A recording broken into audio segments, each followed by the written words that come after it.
Hi, this is Henk, and welcome to another edition of the Skull Session. And today, my guest is Liocifer. He's like one of the famous old school tattoo guys. Like I think I first saw your work at Fat Cat in Queens, right? Yeah, that's 99. Yeah, well, I'm fucking old, dudes. But I remember I saw you work at like Fat Cat in Queens. You were like and I remember people were like, "Oh, this is like the Paul Booth in Queens." Like and that's how people refer to you. So that look at your work, and I like the way that your work looked. And Thank you. I remember when you left, Kevin Q kind of had he had problems with that shop. Yeah, probably later on, actually, not when I left. I think they Oh, kept strong okay, years and then they went out. Because I went back there when we left Paul 2007. okay. Uh, yeah, and then I think they started having problems a little later on. Again, I'm old like you, so I don't even remember at this point because we've been to a million of them. Well, Huge I compliment. remember somebody broke into his shop and they stole all his machines. He's like missing 21 machines. And I was Yes. working at like some shop in the city, and like this kid, like he must have been like 19, obviously not tattoo artist, comes in with a case of machines, opens it up, and is like wants to see if I want to buy any. And I look at him, I'm like, hey, I know whose machines these are. And I was like, where'd you get those? You You know, see, old people like us would like to complain how a lot of things change. Here's something you would like to thank eBay for because kids go on eBay and buy their shitty machines now. well, They don't make it's it to our place to get the machines because we didn't sell it to anybody, right? well, in this Uh, case, he stole them from Kevin. So I remember they open it, like the guy opens it up and like, and I'm like, I knew these are. I'm like, where did yeah, these? And I don't remember what he. I mean, it's been years. I don't remember what he told me or what he said, but it's some fucking excuse, right? I was like, it's old I was like, school. Old school people, these are all uh, fucking stolen. I'm like, where'd you get these yeah, from? And there's like, but oh old, well, I got them from this guy. I was like, all right, you lose the machines. Get the fuck again, out of here. you put it in context. So, for all the kids watching your podcast or young people, since I'm a million years old, um, remind people that back then, dude, just like we knew the 20, 30 famous tattoo artists worldwide, name by name, because 30 names are not that hard to catch, we knew the machines. And everyone that had a machine was a special machine. It was signed to them. It was like something. I don't use it anymore, even though I still use coils. I still have my Excalibur. That's like a Mickey Sharp's first run of T-Dolls from 95. Dude, you can't Well, I steal. remember Kevin describing his machines too. So I was like, these are Yeah, definitely fucking Kevin's. it was dedicated. He had numbers on it. That was like, my brother used to have a Harley in Israel when they only had 100. So if you stole one, it got returned to you really quick because there's 100. Same shit used to be with our machines. You fuck with one of those guys, it's like, dude, there wasn't that many tattoo shops, or who else are you gonna sell it to? Your homeboys at home? That ain't gonna happen. That's not worth the whole big crime you just did. Well, Um, I figured he's kind of lucky he didn't get beat up. I mean, there's obviously a kid who bought it of somebody else, So I was like, I'll yeah, let it go. You just fucking lose your machines. yeah, there used to be other ways to handle that too, but Kevin was one of those people that thrived on not being connected. We did what we did. We never wanted that connection, but if somebody stole our machines, there we had friends to reclaim them. When our friend came to your shop, dude, you gave us the machine and money and an apology back because that was the least you could do if you didn't want your arms broken for the rest of your life. Yeah, I was gonna say maybe your hands weren't smashed, with the hammer. Yeah, right.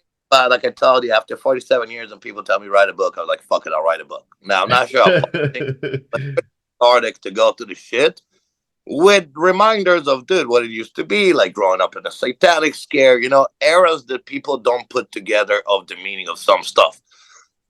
Tattooing, dude, for fuck's sake. I started apprenticing at 16 in Israel. I started tattooing at 18. That was like 95, 93.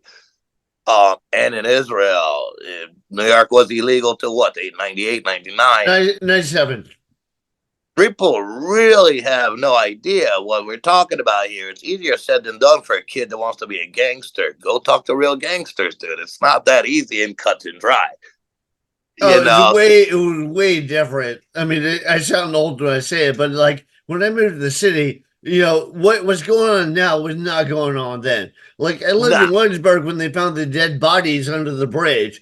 Now there's like a Whole Foods there. Did I try to move to again? I moved from Israel in '97 to Miami for a year and a half. Then I moved to New York in late '99. Me and my cousin tried to get an apartment in Williamsburg. Every place we went to had 4 murals of kids on that building. Like, you know what that means, right? Like, this is not a good place. And it was already starting to become bougie for some reason.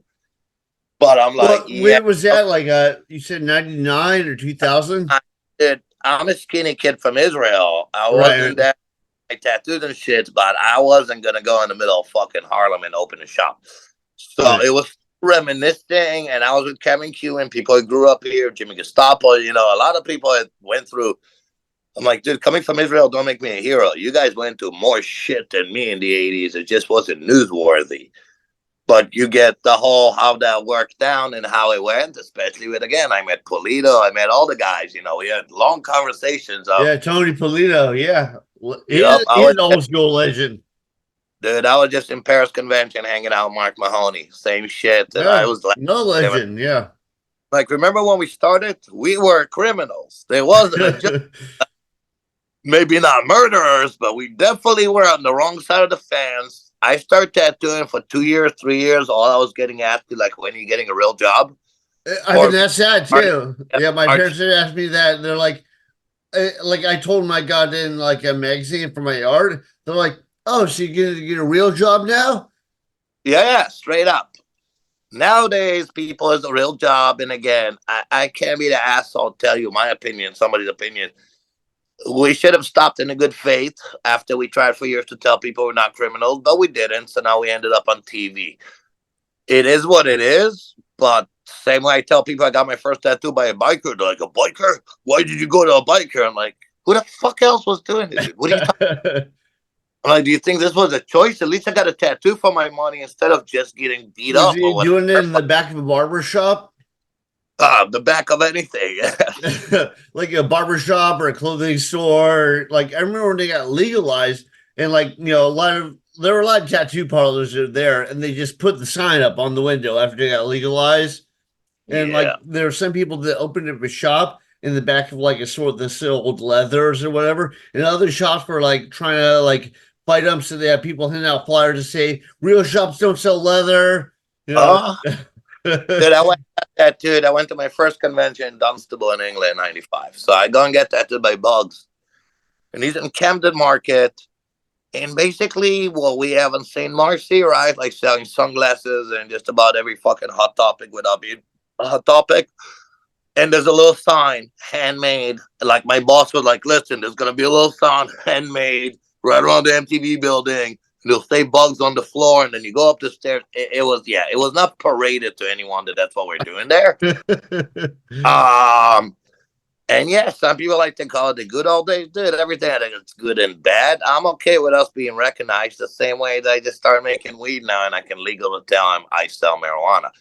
It's the progress from what we started or the shit that we did some art show to shut those people up and be like, am I an artist now? Are we cool?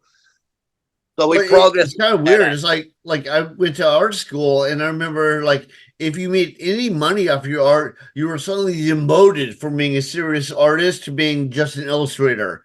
So You need to start. like Yeah. Frank Target art. Frazetta or H.R. Geiger. Like H.R. Geiger was like a famous artist in Europe for years, and then Ridley Scott used it for the movie Alien, like Yep. used his designs. That's what did Geiger it. Geiger didn't even really do something specifically for aliens. He just said, "Yeah, you can use my shit," and then suddenly they demoted him.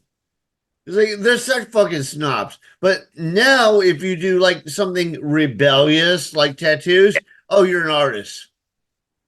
Yeah, no, we were not considered artists for the longest time. Which is again what I try to tell so many people. Like, dude, I'm friends with people like Freddie Negretti. I'm friends with people like, do you understand that none of this, my whole life and career, whatever the fuck I want to call it, in the last 30 years, did not exist Right. until guys took it out of prison and brought it out.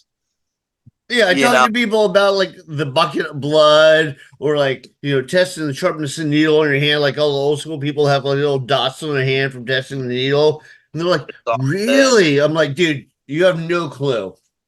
Dude, it's the same way, like you said, horror movies. It's the same way, like the fuck Savini of them saying how they're like, they came to the set and like, oh, we know how to make fake blood. And everybody stared at them like, really? What is the big secret, right? Did that too. And I remember, it was a Dino Cook.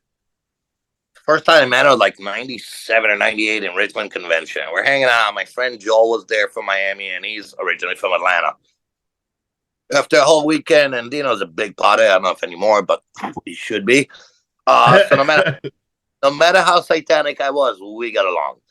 And after the weekend, he goes to Joel and he's like, dude, I got to tell you something. When you guys took me to work in your shop and I watched you make the Magnum and I was quiet as if I knew what you were doing, I have no idea. And I stared behind you and learned how to make it. Like, ooh, what is this magic needle?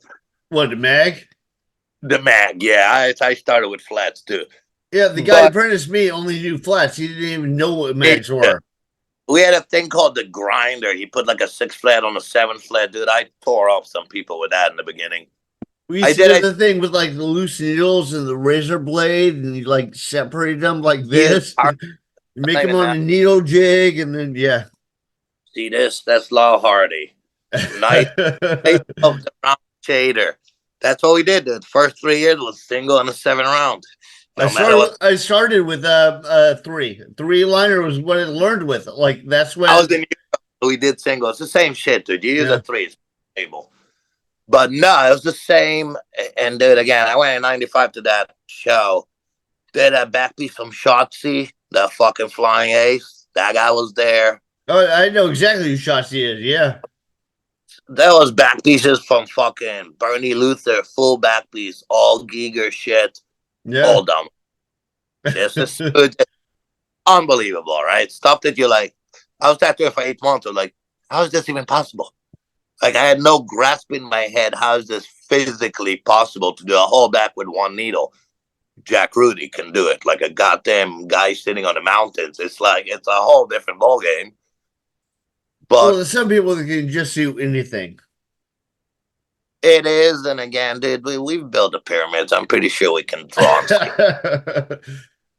I like people like, oh, it's this and talent. I'm like, not on my end, dude. It's called practice. When you guys went out, I was at home getting high drawing. That's really all it is to it, and I still do it. So, Well, yeah, I do think it's like talent a little bit, but it's also a lot of like hard fucking work. I depends. think that's what not sound like an old man, but that's like what this generation doesn't understand. It's like it's not that Because you're born a fucking tattoo artist. It's like you have some skill, but in order to do anything with that skill, you have to fucking practice your ass off. yeah, because in my opinion, they cut a lot of corners. Look, I looked up to people the same thing like Chinese or Russians when we grew up, and we're like, how they're fucking such great athletes. Well, you hate hearing it, buddy, but because their kids are trained from day one. I Right. just watched, still skate a little bit. I skated for many years. My first tattoo is Mike Vallely, Palo Peralta. I just watched a new documentary about Bones Brigade and the skating in the 80s, dude. They were kids. They were all kids. And if it's embedded in you in a specific way, real talent, dude, Robert Hernandez, that's real talent. But again, Oh, this he's guy, awesome. He's one of my favorites. Yeah. he went to art school in Poland. And I'm sorry, Soviet Poland, da da da da da. The way they taught him, Boris Vallejo said it years ago. Our schools, you drew a perfect figure, they trash your drawing and be like, where's the veins? You know what I mean? Right. They push you the extra mile there. You see the Eastern Europeans that brought you the extreme realistic stuff, dude. It's a different frame of mind, and not for lovely reasons here. If you're going to grow up with a lollipop in your mouth, I'm sorry to tell you, we're animals. We don't learn that way. Right. So I see people the way they are. Same thing with Sean Barber, dude. You come with so much art inside of you. Of course, you can tattoo. I think nowadays they cut corners in the name of whatever. I specialize in this. I specialize in lots of things, dude. Who gives a fuck? Every style Well, has.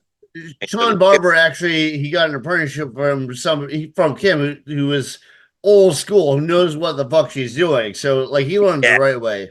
Well, he was already covered with work by Mike Wills. not Mike Wilson, Mike Davis in Santa Cruz, in San Francisco.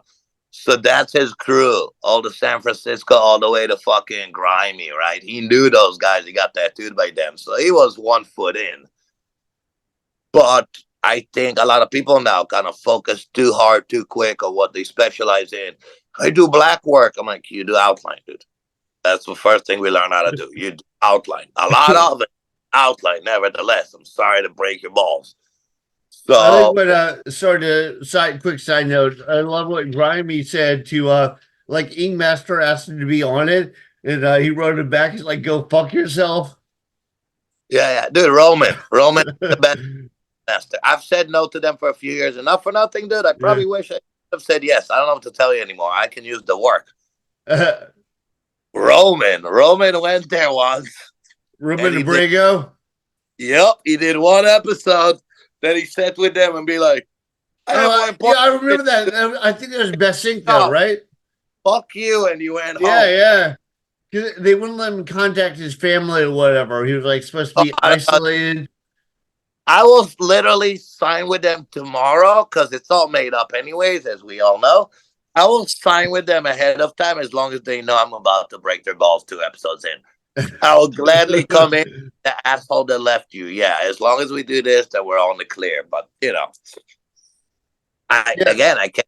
But dude, those are the people who fucking get comped for the convention nowadays instead of me and you. So I must be doing something Well, wrong. not anymore. I mean, I remember when I go to convention, it'd be like a whole line of those fucking people, like people that were like voted out after like the second Yeah, you can period. be the guy. You can be the guy who did episode 17,000 for 1.5 episode and Yeah, whatever show. This is your take nowadays. Basically, like, oh, I have 1 million followers on the internet. That's basically how that works. yeah, Nothing. no, you're right. Yeah, and I remember like that first episode.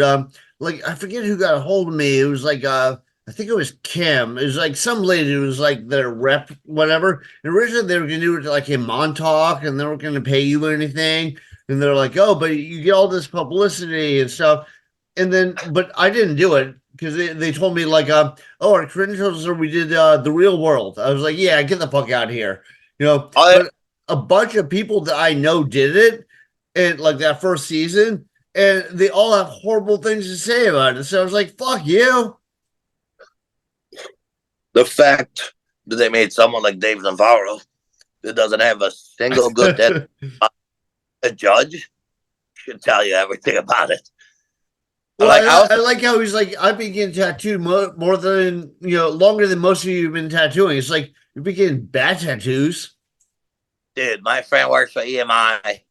She ran a tour with him. She called me one day if I can tattoo him. I was out of town. I'm like, can tattoo him in a few days. That was before the show started. But Senor couldn't wait. So I'm like, okay, I'm sorry, dude. I'm busy. I'm so glad I never got to tattoo him. He would have had one nice tattoo, but it's 20 era. But hey, this is what it is, and this is how it is. You're the guy on TV, dude. People like Ami, all these people, they're always been my friends. I was with Paul when we pitched the original reality show and went through, and then MTV fucking missed the bus. But we were supposed I to. remember hearing something about that, like hearing a rumor or something We about were that. literally supposed to replace the Osbournes. It's right when the Osbournes left. We went with a bunch of channels. We didn't want MTV. MTV kept knocking on the door. They put $500,000 on the fucking pilot. Everything went through. May you never. You know what? For Paul's sake, as much as it's been a shit show since we left, for his sake and his name, may none of you ever see how cheesy that shit was and how low he was. But it was what it was, and it didn't go through. And before you know, there was Miami Ink. Now, after they got the idea for it, they did go shop around for a lot of shops that matter, the names. We all told them, fuck off. They wanted the bimbo in the chair. There was a guy in Miami Ink that told somebody that he lost his sister in 9/11. He did, to cancer. He happened to be. But they're like, okay, we're going to say she died in the It's building. kind of like the COVID thing. Like you got a car, but you had COVID. You died of COVID. Dude, this is TV, and I'm too old to argue with it. So fuck it. I make videos. But at least I know my tattoo look in real life. I don't know. Beyond that and taking care of your clients, it is what it is. Again, I look up to people like Tintin, dude. That guy knows how to ride the wave. From the days he was illegal to the days on TV to what he does now, there's a way to do it, which is why I told you when you asked me with a video last time.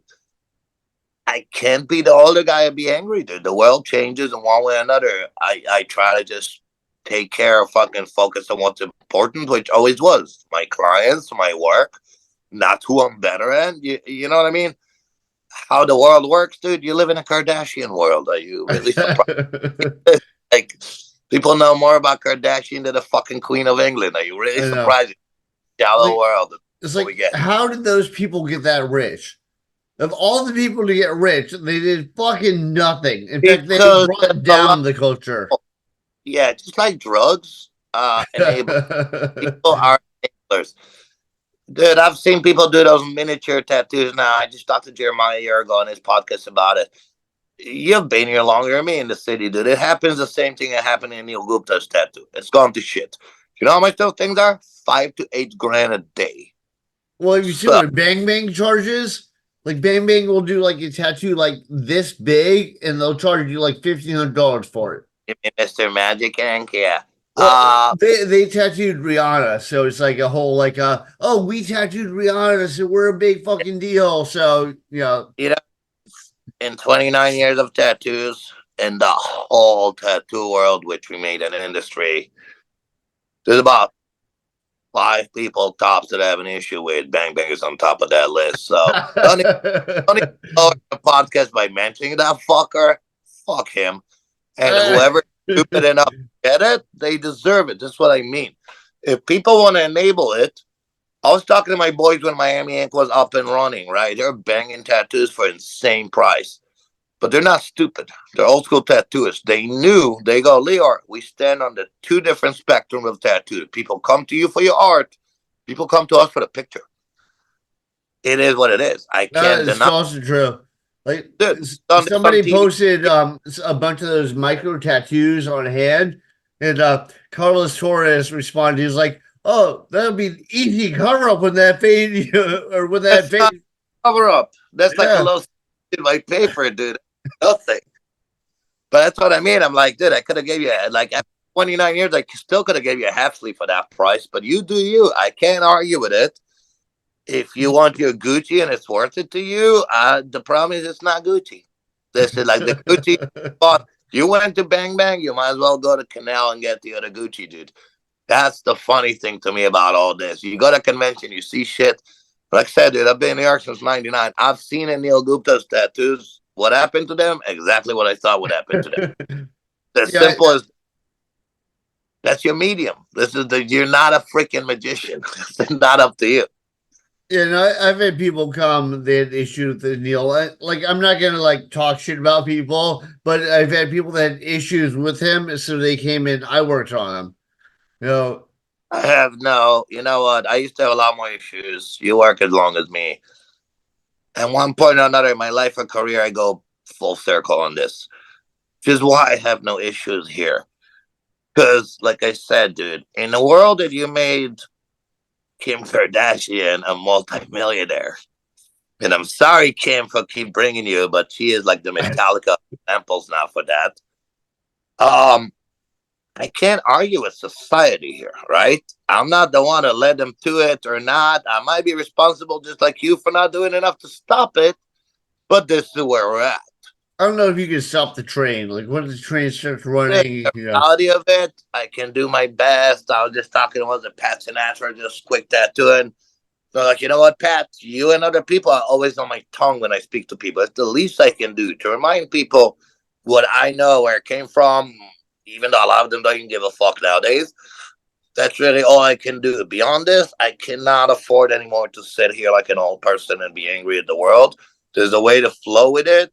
As long as you do what you do, again, you have your people, you take care of them like we always did. That's really all we can do at this point. There's a million new artists that are phenomenal. Who knows if they'll be here in 3 years? right?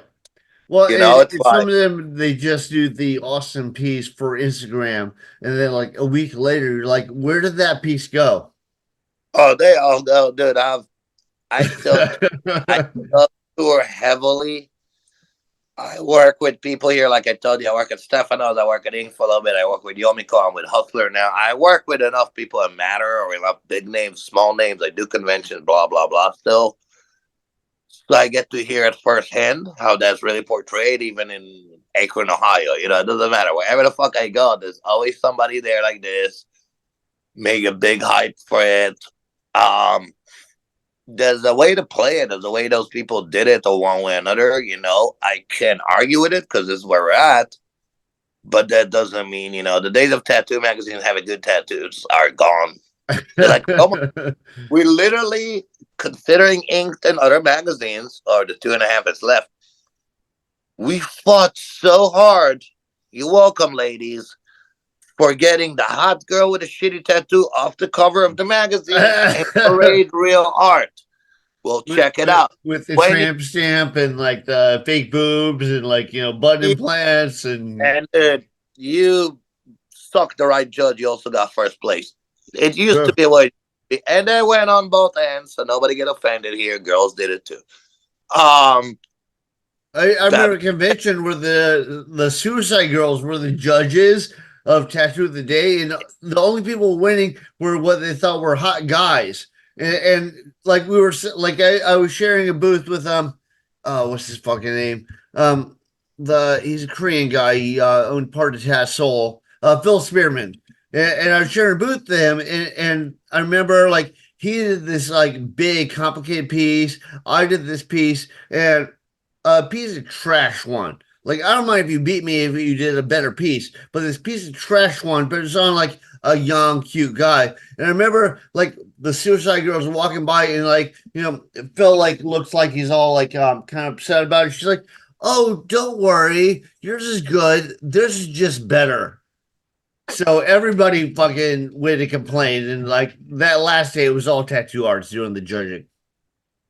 It is what it is. But again, we went 2030. Anything else in the name of progression, we're going backwards. So here we are 3 years later with the hot girl on the fucking cover with a tattoo that every tattoo artist knows will never gonna last. This is what we do again. This is just how we are. Yeah, no, it is what it is. But no, competition, like you said, that definitely used to be like that. All of it. Trophies are nice for your parents, like when you're a kid. My trophy is my clients coming back to get tattooed. Yeah.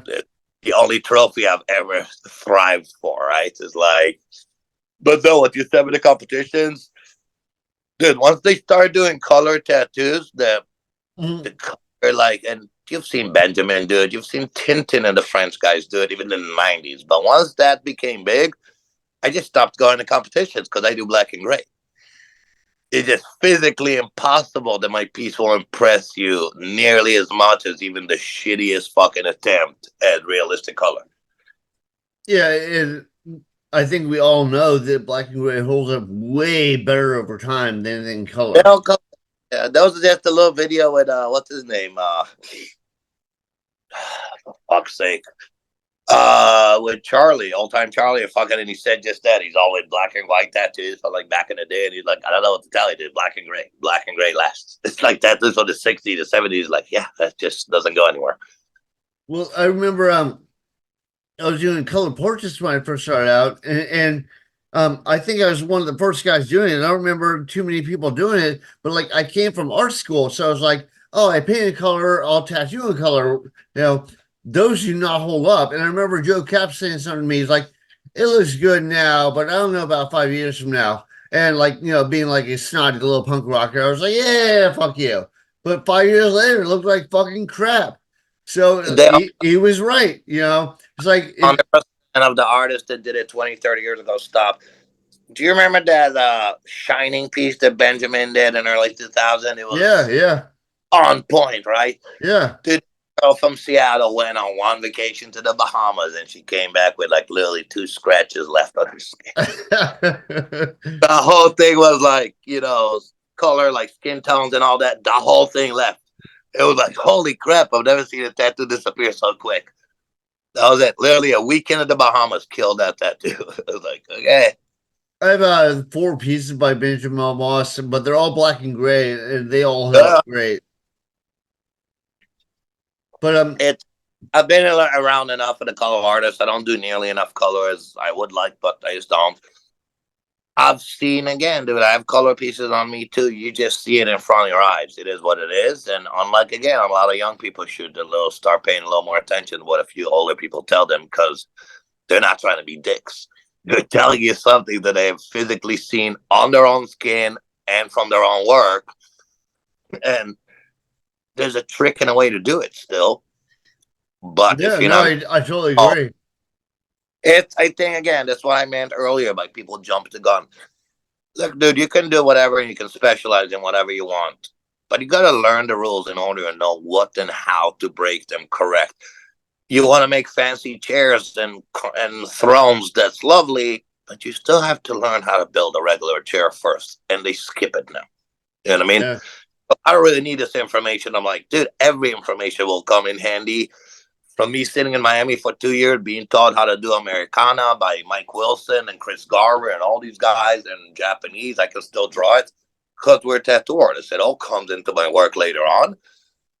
So it is what it is. I think a lot of it is the only thing they're lacking. And not for nothing, dude. People even like Nico Hurtado, Carlos Torres, all these people, from the first day I met them, they still fucking listen to me because I'm an older generation. You know, none of them were stupid, which is why they're so good now.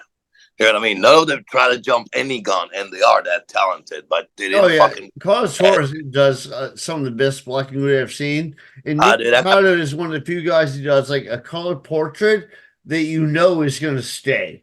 Like he because you does it a little bit simpler, very high contrast, a couple of different layers to pack in the skin. You're like, dude, that's going to fucking be there. and he Americanized it. He took the way I see it with like Nico. It's almost like you took that European again, dude. I toured for years, way before I became big. I saw those pieces in Eastern Europe because they are that white and they can work for $10 an hour, so they can put 1,000,000 hours into it, and they are that talented. But still fine line, and there's still some stuff they'll change there in what you're doing. Nika put the bolder line just with color into it, right? He put a little touch to it. He simplified it just enough to still, which in my opinion is the biggest thing in tattooing, right? Is your bag of tricks. You can make a piece of art look amazing, but know that you executed that in such an amazing way that it's true to the art, but it's going to hold as the medium of tattoos. And I think that's what really Nico brings to the table there. And I'm like, fuck yeah, dude, you have the right attitude there. Yeah, So yeah, definitely.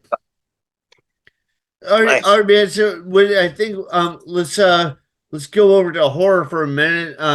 So have you always been into like kind of a darker tone? Because I always remember you kind Yeah, of doing darker stuff. yes. You know what? When I started working with Paul in early 2000, he wrote something which some people made fun of me, and he said, "Liocifer is here to keep the eternal hellfire burning." He was correct, and that's still in me.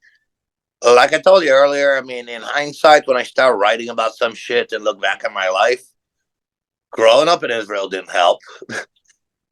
Being to a few explosions and living in a specific way didn't really help. So I was attracted to all sorts of fucked up shit from a younger age.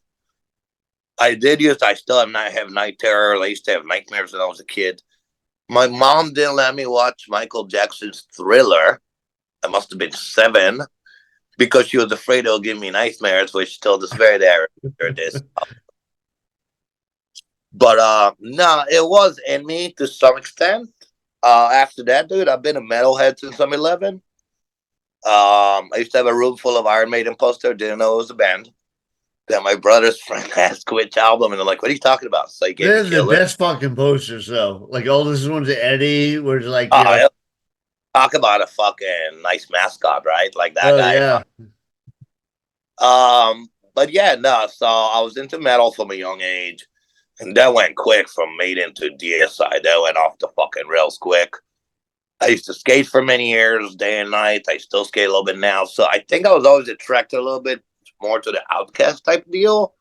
I had long hair since I was younger, all that shit. And yeah, tattoos came as a part of the territory. I started loving it at 10 or 11. At 15, I got my first one.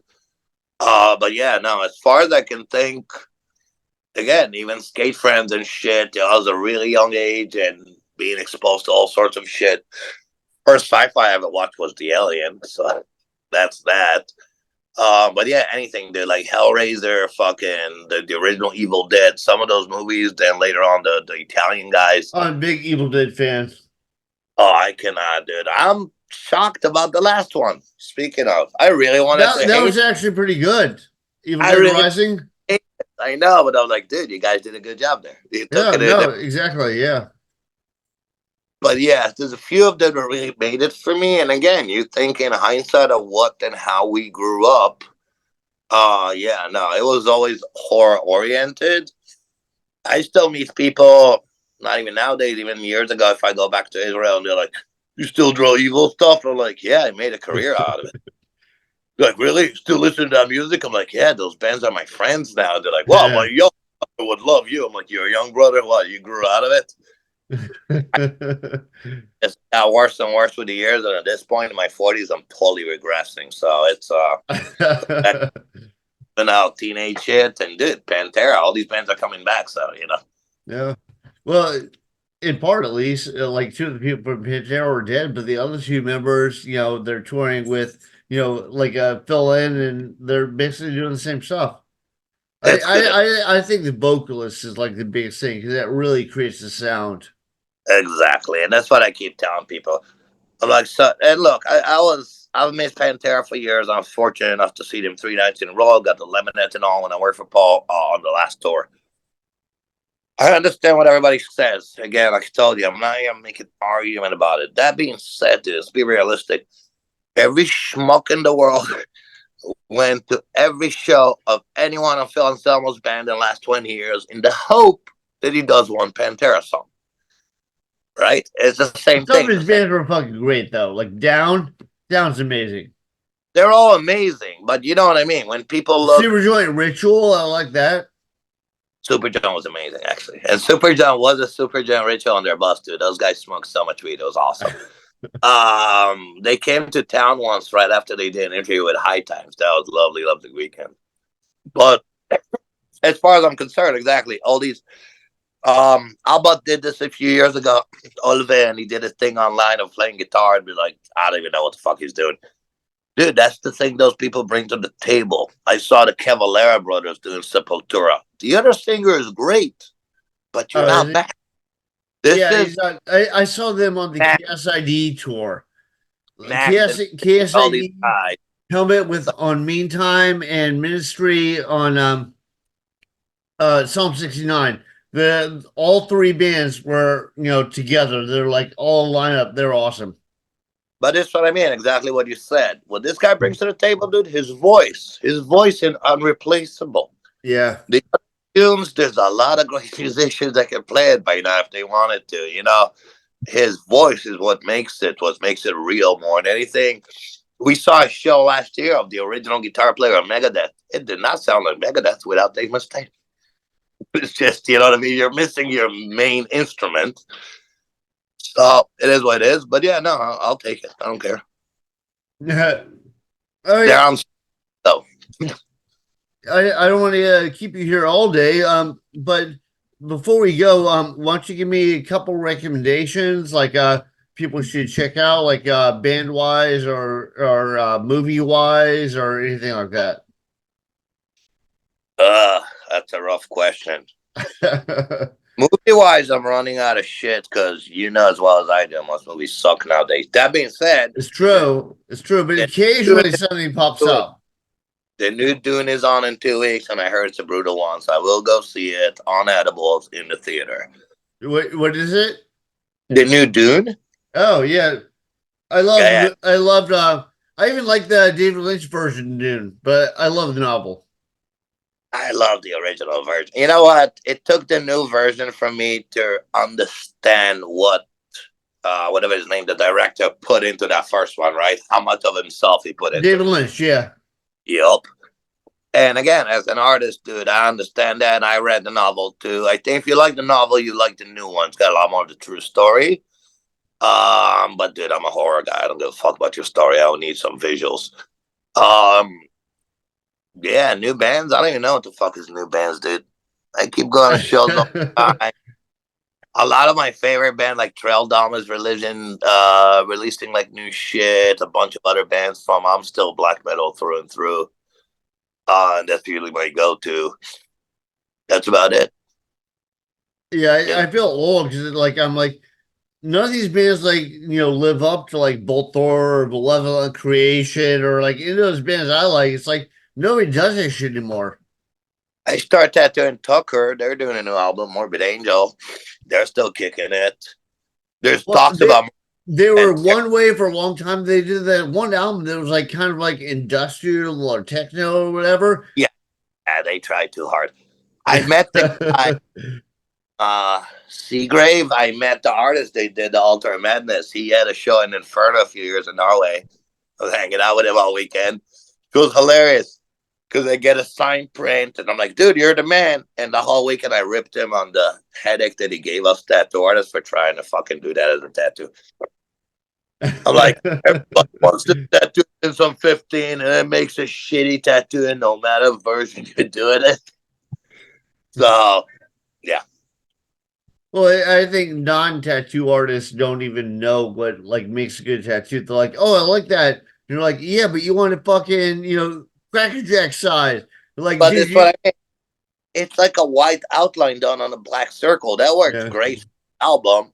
None of the version of it look either it's not gonna look like it or just doing heads morphing. I can do that all day. That means yeah. nothing. It's like that's why it was funny. I'm like, I had to get a little friendlier with him so he doesn't take it personally. I'm like, dude, I love it. That being said, Paul designed the Sepultura logo, which is why it's so tattooable. Right. Like That all does these make sense. Yeah. when I found out, I'm like, oh, now I understand why it's so nice and bony and semi-tribally. It's like fucking, this is how you make it tattooable. So yeah, Right. it worked for what it is. But yeah, no, I'm still just tattooing. I'm back in New York. I've been in Europe for a few years, so I'm back in New York full time now. Working hustler, working on my own weed finally after all these years, high as hell, making satanic weed. Because we used Uh, to call it devil's lettuce, and I never got weed with a pentagram on it, and I smoked for 30 years, so I'm making my own. was it? They call it the Devil's Lettuce, and they call it something else. I forget what it is. I mean, Yeah, I'm yeah. sure they have a whole Started. field of names for it. I just started my shit, high as hell weed, and we got money back. I gave him so much money throughout the years. It'll be nice to even get some free weed. But yeah, no, I've been doing this, trying to work on my book after all these years, and same shit, just grinding a shit, making art, making whatever the fuck. What's your book gonna be called? What is it? What's your book gonna be called? What's the title? Lucifer, I did it my way. Yeah. Be the life of a nomad satanic tattoo artist. You know how it is. We all being told for years you should write a book because the way we live our life.